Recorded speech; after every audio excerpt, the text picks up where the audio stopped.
Dear first year BiPC students, బాగున్నారా అంతా? నేను వృక్షశాస్త్రంలో కొన్ని అంటే వృక్షశాస్త్రం యొక్క ఉపోద్ఘాతము, తర్వాత వృక్షశాస్త్రాన్ని పరిశోధన చేసినటువంటి శాస్త్రవేత్తలు ఏ శతాబ్దాల్లో ఏ శాస్త్రవేత్తలు పనిచేశారు అనేటటువంటి విషయాన్ని గురించి మీకు విపులంగా చెప్పాను.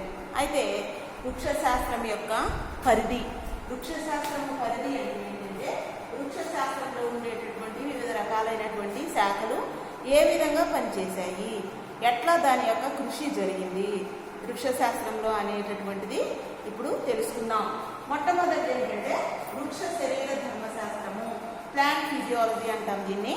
ఈ ప్లాంట్ ఫిజియాలజీ అనేటటువంటిది ఏ విధంగా ఉపయోగపడింది అని మనం చూసినట్లయితే దీని యొక్క పరిజ్ఞానం ఏ విధంగా ఉపయోగపడిందంటే మొక్కలలో పోషకాలు, మొక్కల యొక్క పెరుగుదల బాగా జరగాలి అంటే పోషకాలు కావాలి. ఈ పోషకాలు అనేటటువంటివి లోపిస్తే మొక్క యొక్క పెరుగుదల ఆగిపోతుంది. ఈ పోషకాలని పెంచాలి అంటే ఏ విధమైనటువంటి ఎరువులు, రసాయనిక ఎరువులు కానీ తర్వాత స్వాభావిక ఎరువులు కానీ ఏవైనా సరే ఏటిని వాడాలి, ఎలాగా ఆ యొక్క లోపాన్ని పూరించాలి అనేది ఈ వృక్ష శరీర ధర్మశాస్త్రం వల్ల మనకి తెలిసిందనమాట. ఎలా అధిగమించాలి అనేటటువంటిది తెలిసింది. అంతేకాకుండా మొక్కలలో వృద్ధి నియంత్రకాలు ఉంటాయి. వృద్ధి నియంత్రకాలు అంటే హార్మోన్స్, ఆక్సిన్స్, జిబ్బరీన్స్, సైటోకైనిన్స్, ఇట్లాంటి హార్మోన్స్. ఈ హార్మోన్స్ అనేటటువంటివి కూడా మొక్కల మీద పనిచేస్తాయి. అందుకని హార్మోన్స్ లోపించినట్లయితే, ఏ హార్మోన్ లోపిస్తే ఏ విధమైనటువంటి లక్షణాలు కనిపిస్తాయి, తర్వాత ఏ విధంగా అంటే ఆకుల్లో కానీ పువ్వుల్లో కానీ లేదా కాయల్లో కానీ ఎటువంటి మార్పులు కలుగుతాయి, దానికి తగినటువంటి హార్మోన్ని దేన్ని మనము అప్లై చేయాలి అనేటటువంటి విషయం కూడా వృక్ష శరీర ధర్మశాస్త్రం అనేటటువంటిది తెలియజేసింది. ఇంకా చూసినట్లయితే వృక్ష శరీర ధర్మశాస్త్రము స్పీనాచ్ లాంటి ఆకుకూరలు ఎక్కువ కాలం నిల్వ ఉంచడం, స్పీనాచ్ లాంటి ఆకుకూరలు ఏ విధంగా ఎక్కువ కాలం నిల్వ ఉంచాలి, ఏ విధంగా ఎక్కువ కాలం నిలువ ఉంచాలి అనేటటువంటి విషయాన్ని కూడా ఈ వృక్ష శరీర ధర్మశాస్త్ర విజ్ఞానం వల్ల మనకి తెలిసిందనమాట. తర్వాత అరటి, యాపిల్, పుచ్చకాయ లాంటి పండ్లలో అరటి, యాపిల్, పుచ్చకాయ లాంటి ఈ ఫలాలలో సీడ్లెస్ ఫ్రూట్స్ అంటే పార్థెనోకార్పిక్ ఫ్రూట్స్ అంటాం. వాటిని సీడ్లెస్ ఫ్రూట్స్ ని ఏ విధంగా మనము అభివృద్ధి పరచుకోవచ్చు అని చెప్పేసేటటువంటి విధానాన్ని కూడా ఈ వృక్ష శరీర ధర్మశాస్త్ర విజ్ఞానం వల్ల మనకి తెలుస్తుంది. ఇంకా చూసినట్లయితే తర్వాత శాఖీయోత్పత్తి, కాండాలకు వేళ్ళు, శాఖీయోత్పత్తిని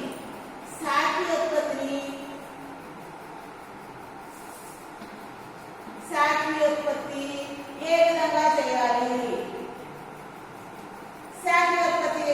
చేయాలి, శాఖలకు వేర్లు వచ్చేటటువంటి అంటే ఉద్యానవనకారులు వీళ్ళు శాఖలకి ఆక్సిజన్స్ అప్లై చేసి వేర్లు ఏ విధంగా అభివృద్ధి చెందుతాయి వాటిని కూడా వివరించడానికి ఈ యొక్క వృక్ష శరీర ధర్మశాస్త్రం అనేటటువంటిది ఉపయోగపడింది. దాని యొక్క పరిజ్ఞానం అనేటటువంటిది ఉపయోగపడింది. ఇంకా రెండవదిగా చూసినట్లయితే వృక్ష శరీర ధర్మశాస్త్రమే కాకుండా వృక్ష వ్యాధి విజ్ఞాన శాస్త్రం, వృక్ష వ్యాధి విజ్ఞాన శాస్త్రం,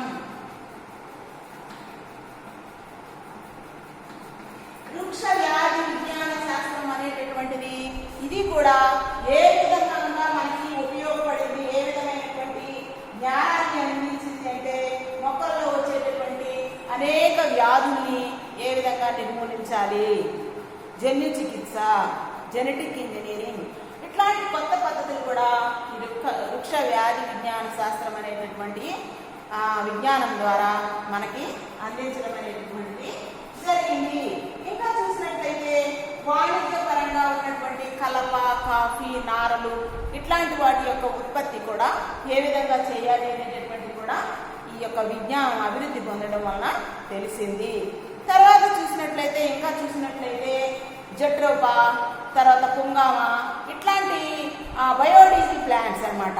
బయోడీజిల్ ప్లాంట్స్ ద్వారా ఈ డీజిల్ని ఎలా తయారు చేయాలి అనేటటువంటిది కూడా మనకి ఈ యొక్క శాస్త్రాల వల్ల మనకి తెలిసింది.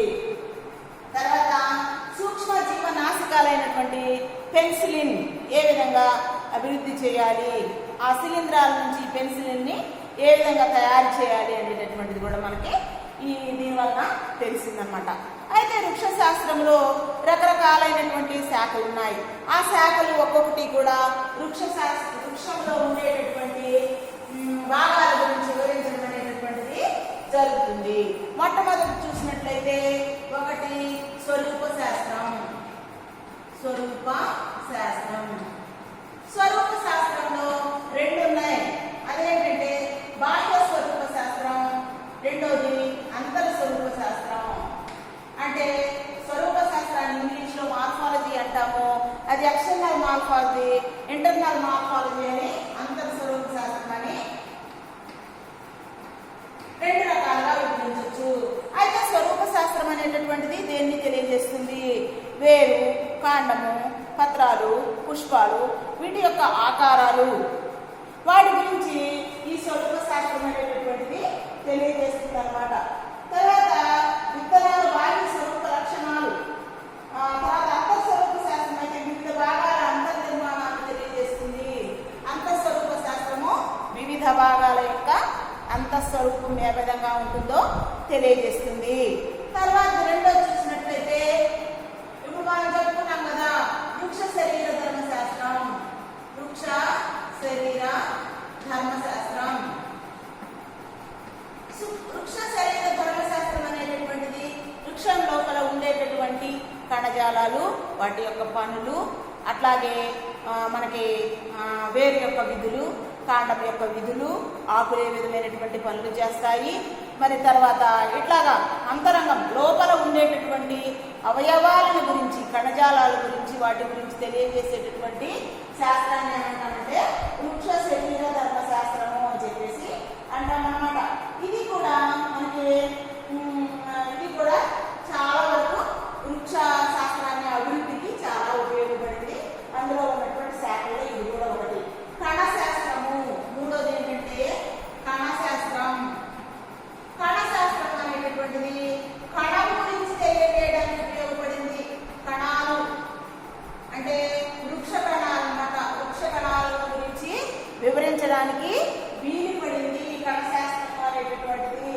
కణాల లోపల ఉండేటటువంటి కణాంగాల గురించి కూడా వివరించడము అనేటటువంటిది జరిగింది. కణాంగాల్లో ఏవేవి ఉంటాయి, అట్లాంటి కణాంగాల గురించి వివరించడం అనేటటువంటిది జరిగింది అనమాట. ఈ కణశాస్త్రం లోపల కణాంగాల గురించి కూడా జరిగింది. తర్వాత నాలుగో చూసినట్లయితే పిండోత్పత్తి శాస్త్రము. పిండోత్పత్తి శాస్త్రం. పిండోత్పత్తి శాస్త్రం అంటే ఏంటంటే మనకి మరి ప్రత్యుత్పత్తికి ఉపయోగపడే మొక్కలో ప్రత్యుత్పత్తికి ఉపయోగపడేటటువంటి భాగాలు, కేసరాలు, తర్వాత అండాశయంలో ఉండేటటువంటి అండాలు, ఇవి ఏ విధంగా సంయోగం చెందుతాయి, వాటి నుంచి సంయుక్త బీజం అనేటటువంటిది ఏ విధంగా తయారవుతుంది, ఆ సంయుక్త బీజంలో వచ్చేటటువంటి మార్పులు ఏ విధంగా మొక్కగా రూపొందించబడుతుంది అనేటటువంటి విషయాల గురించి తెలియజేసినటువంటి శాస్త్రమే పిండోత్పత్తి శాస్త్రం అన్నమాట. తర్వాత అంకురచ్చదము, విత్తనాలు ఏర్పడడం, వీటన్నిటి గురించి కూడా పిండోత్పత్తి శాస్త్రం అనేటటువంటిది తెలియజేసింది. ఇక ఐదోది చూసినట్లయితే పరాగరేణు శాస్త్రం. ఐదోది పరాగరేణు శాస్త్రం. పరాగరేణు శాస్త్రం పరాగరేణు శాస్త్రం అని చెప్పేసి దీన్ని అంటాము. ప్యాలినాలజీ, ఇంగ్లీష్లో అయితే ఏమంటామంటే దీన్ని ప్యాలినాలజీ అని చెప్పేసి అంటామన్నమాట. సిద్ధ బీజాలు లేదా పరాగరేణువుల యొక్క ఉత్పత్తి తెలియజేస్తుంది. సిద్ధ బీజాలు పరాగరేణువుల ఉత్పత్తి. పరాగరేణువుల ఉత్పత్తిని తెలియజేస్తుంది. పరాగరేణువుల ఉత్పత్తిని తెలియజేస్తుంది. పరాగరేణు శాస్త్రం అనేటటువంటిది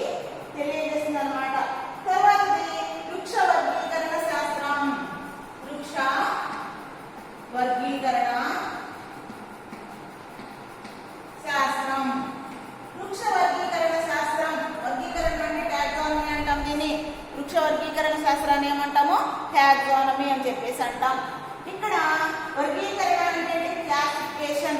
మొక్కలలో 5 రాజ్యాల వర్గీకరణ, 5 రాజ్యాల RHK చేసినటువంటి 5 రాజ్యాల వర్గీకరణ, ఆ యొక్క రాజ్యాలలో ఉన్నటువంటి జీవులు, వాటి యొక్క జీవన విధానము, ఈ యొక్క క్లాసిఫికేషన్ ఏ విధంగా జరిగింది, వాటిలో ఉండేటటువంటి విభాగాలు అంటే ఏంటి, తరగతి, మనకు తెలుసు కదా ఏంటి, జాతి, ప్రజాతి, కుటుంబము, అట్లాంటి వర్గము, తర్వాత విభాగము, తర్వాత రాజ్యము, ఇట్లాంటివన్నీ కూడా ఏ విధంగా క్లాసిఫికేషన్ జరిగింది అనేటటువంటిది వివరించేటటువంటి శాస్త్రాన్ని ఏమంటామంటే వర్గీకరణ శాస్త్రము, వృక్ష వర్గీకరణ శాస్త్రము. దీన్ని ఏమంటాము సిస్టమాటిక్స్. వృక్ష శాస్త్రంలోని శాఖల నుంచి లభించే సమాచారం ఆధారంగా మొక్కలను గుర్తించడం, నామీకరణ చేయడం. మొక్కలను గుర్తించడం,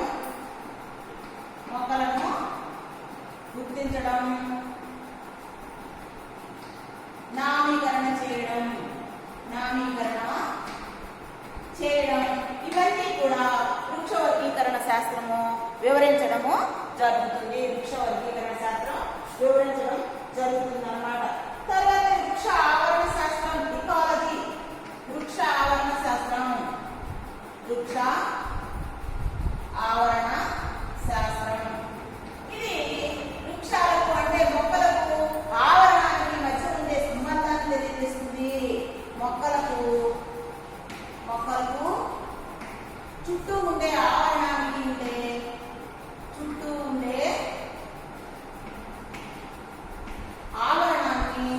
ఆవరణాన్ని సంబంధాన్ని తెలియజేస్తుంది, సంబంధాన్ని తెలుపుతుంది.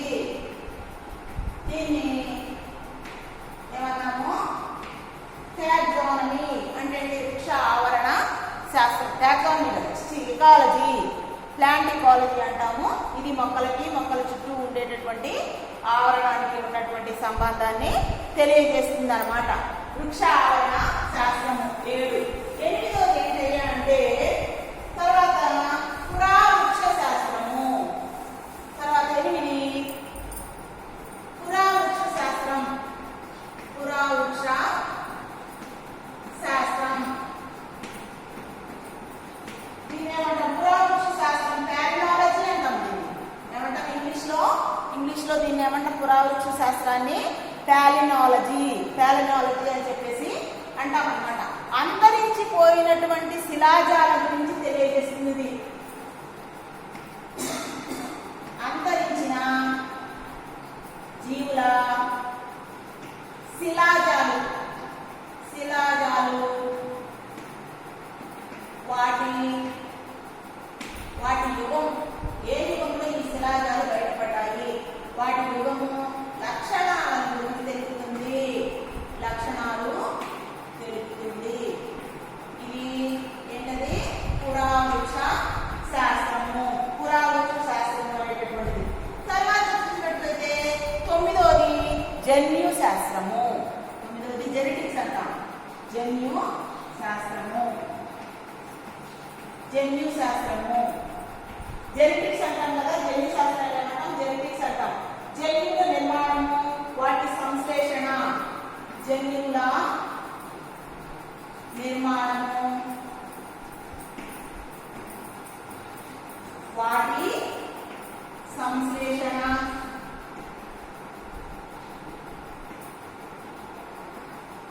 జన్యువుల నిర్మాణము, వాటి సంశ్లేషణ, అనువంశికత,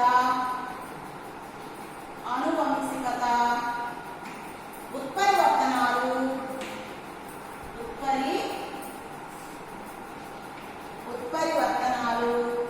అనేటటువంటి విషయాల గురించి ఈ జన్యు శాస్త్రము, జెనెటిక్స్ అనేటటువంటిది మనకి తెలియజేస్తుంది.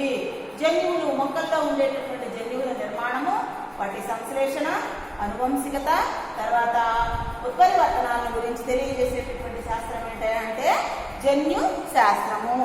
తర్వాత చూసినటువంటి 10వది వృక్ష భౌగోళిక శాస్త్రము, ఫైటోజియోగ్రఫీ అంటాం. వృక్ష భౌగోళిక శాస్త్రము 10వది వృక్ష భౌగోళిక శాస్త్రము. భౌగోళిక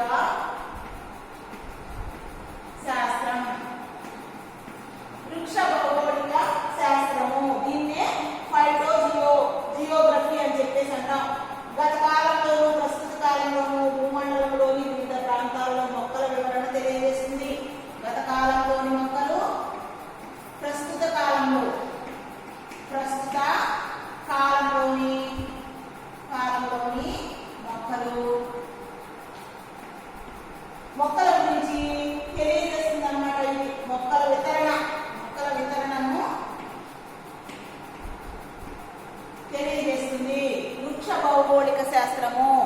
ప్లాంట్ ఫైటోజియోగ్రఫీ. ఫైటోజియోగ్రఫీ అంటారు దీన్ని.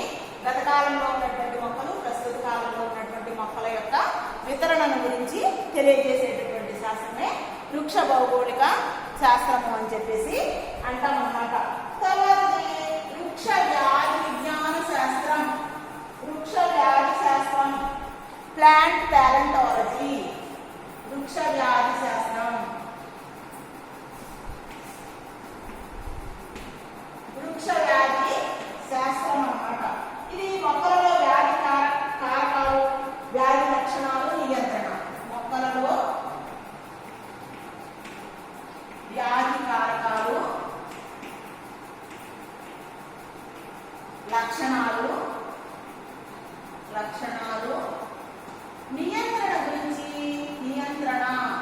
నియంత్రణ గురించి తెలియజేసేటటువంటి శాస్త్రమే వృక్ష వ్యాధి శాస్త్రము.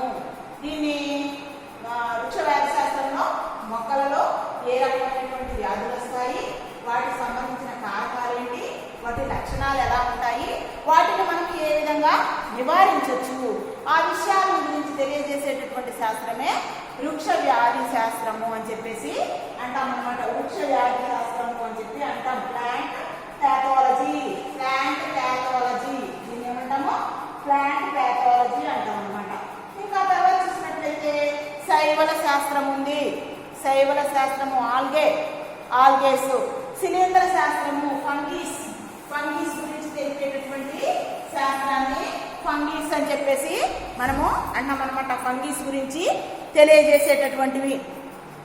ఇంకా చూసినట్లయితే శైవల లైకాలజీ, ఒక శైలము ఒక శిలీంద్రము ఏ విధంగా పరస్పర సంబంధాన్ని కలిగి ఉంటాయి, ఒక శైవలము శిలీంద్రము అనేటటువంటివి ఏ విధంగా పరస్పర సంబంధాన్ని కలిగి ఉంటాయి తెలిపేటటువంటి శాస్త్రమే లైకాలజీ అని చెప్పేసి అంటాం అన్నమాట. తర్వాత బ్రయాలజీ అనేటటువంటిది, టెరిడాలజీ అనేటటువంటిది ఒక్కొక్క శాఖ గురించి తెలిపేటటువంటి, అంటే టెరిడోఫైట్స్ గురించి తెలిపేటటువంటిదేమో టెరిడాలజీ అన్నాము, బ్రయోఫైట్స్ గురించి తెలిపేటటువంటిదేమో బ్రయాలజీ అని చెప్పేసి అన్నామన్నమాట. ఇలాగ వృక్ష శాస్త్రంలో అనేక రకాలైనటువంటి శాఖలుగా విభజించాలి. ఎందుకు? మనకి వాటిని పరిశోధించడము లేదా పరిశీలించడము, చదువుకోవడానికి వీలుగా, సులభంగా చదువుకోవడానికి వీలుగా ఈ యొక్క ఒక్కొక్క శాఖని ఒక్కొక్క పనిని నిర్వర్తించే విధంగా దాన్ని ఏర్పాటు చేయడం అనేటటువంటిది జరిగింది. ఈ వృక్ష శాస్త్రంలో ఇవన్నీ కూడా మొక్కల గురించి అధ్యయనం చేస్తాయి. మొక్కల యొక్క లక్షణాలు, భౌతిక లక్షణాలు, తర్వాత అంతరంగ లక్షణాలు, శరీర ధర్మశాస్త్రం అయితే లోపల ఉండేటటువంటి అవయవాలు, వాటి యొక్క అవయవాలు, లోపల మొక్కలో ఉండేటటువంటి భాగాలు, అవి చేసేటటువంటి పనులు, వాటన్నిటిని గురించి వృక్ష శరీర ధర్మశాస్త్రం అనేటటువంటిది వివరించడం జరిగింది. ఈ విధంగా వృక్ష శాస్త్రం యొక్క పరిధి, తర్వాత వాటిలో జరిగినటువంటి కృషి, వాటిని పరిశోధించినటువంటి కనుగొన్నటువంటి శాస్త్రవేత్తల గురించి ఇంతవరకు తెలుసుకున్నాము. రేపు ఈ లెసన్లో ఉండేటటువంటి క్వశ్చన్ అండ్ ఆన్సర్స్ గురించి ఒక్కసారి నేను బోర్డు మీద రాస్తాను. మీరందరూ కూడా విని చదువుకోమని చెప్తున్నాను. తప్పకుండా చదవండి. ఓకేనా? సరే, బాయ్, ఉంటా.